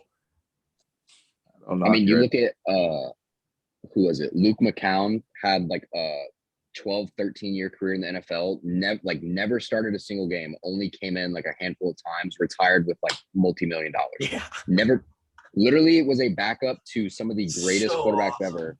He was a backup to like Drew Brees, like he was a backup in Tampa for a while, but he literally played for like 12, 13 teams, traveled the country, just sat on the bench, got paid millions a year, and was just like, yep, never played. I would love to play. Obviously, that's everyone's dream to get on the field and play. But if you're paying me to sit on the bench and just back up somebody, what can you be mad about? Yeah, you're a preseason superstar, baby. You're gonna run those 4 preseason games. Oh God, sir. No, yeah, dude, that would be ideal. But yeah, obviously, like you said, you want to play, you want to go to the NFL, you want to be a star, you want a franchise behind you. Like, yeah, that's a given. You know, that's build a legacy. Yeah, but at the same time, I would take $1 million a year to sit on the bench. I wouldn't complain. You wouldn't see me complaining at all. I would flex.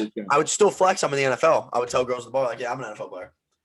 Let me see your highlights. Oh, they haven't been made yet. They're not. They're in production still.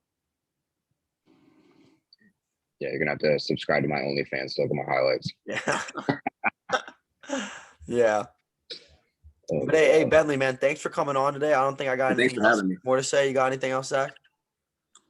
Oh man, I think we touched on everything. Had a good conversation. We had pretty good. It's been an hour and 45. Hey, thanks so much, dude. Please keep us posted with everything in Nevada. I'll definitely, when I'm back in Tampa, we're gonna try to link, and hopefully we can get one of these again in the future, and hopefully in person as well. Oh God, man. Studio. Oh, yeah, thanks for coming on. Anything you want to say, or we'll put all your social media so everyone can follow you too. Yeah, just put it out there. Y'all know this, man. Thanks for having me. Much love for y'all, brother. Appreciate it.